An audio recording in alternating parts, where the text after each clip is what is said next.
KPU Provinsi Bali berhasil menghemat anggaran Pilkada serentak 2024 hingga 50%. Pasalnya, dari 155 miliar rupiah anggaran Pilkada Bali dari naskah perjanjian hibah daerah atau NPHD, baru 60 miliar rupiah yang dihabiskan.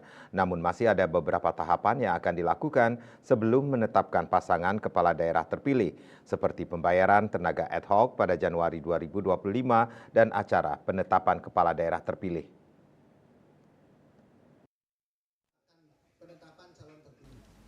KPU Provinsi Bali Idewa Agung Gede Lidartawan memperkirakan hanya akan menghabiskan anggaran maksimal 70 miliar rupiah. Saat ini baru 60 miliar rupiah yang dihabiskan dan tersisa kurang lebih 85 miliar rupiah.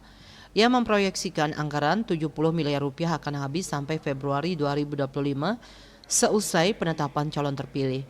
Sisa anggaran akan dikembalikan ke pemerintah Provinsi Bali agar bisa menjadi silpa di tahun 2024. Ditambahkan pihaknya mengklaim KPU Bali telah berhasil menggunakan anggaran secara efektif dan efisien. Bukan berarti KPU Bali tidak bisa menggunakan anggaran, sebab ada beberapa hal yang menyebabkan anggaran pada Pilgub Bali 2024 irit dan efisien.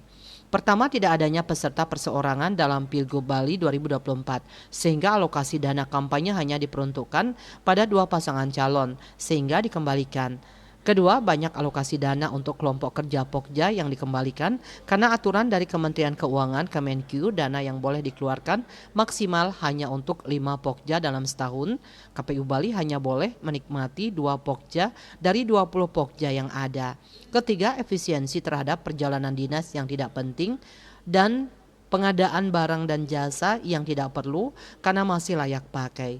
Serta keempat, alokasi dana untuk perselisihan hasil pemilihan umum (PHPU) tidak digunakan karena Bali kembali mencatatkan tidak ada sengketa Pilkada 2024 di MK. Kita kemungkinan akan mengembalikan anggaran Pilkada lebih dari 50%. Ya, lebih dari 50% dari anggaran yang 155 miliar yang diberikan kepada kita. Ini artinya apa? Bahwa anggaran pilkada itu kalau betul dilaksanakan serentak ini betul-betul ngirit, ya, betul-betul efektif dan efisien dalam rangka penyelenggaranya kalau dibandingkan dengan yang masing-masing kemarin masing-masing kabupaten sendiri-sendiri dan provinsi sendiri, ya.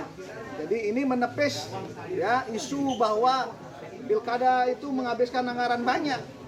Ya, padahal kita sekarang sudah buktikan bahwa kurang dari 50% kita gunakan, dan juga semua penggunaannya itu tidak kemana-mana, nggak ada diselewengkan, nggak ada apa-apa. Ya, itu semua bisa untuk menggerakkan ekonomi lokal juga.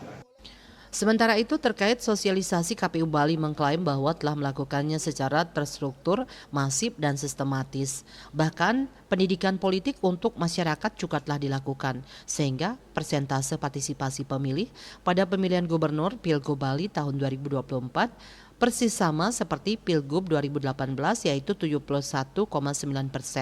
Meskipun model pemutakhiran data pemilihan pada Pilgub 2024 menggunakan model de jure. Raiswantara, Bali TV.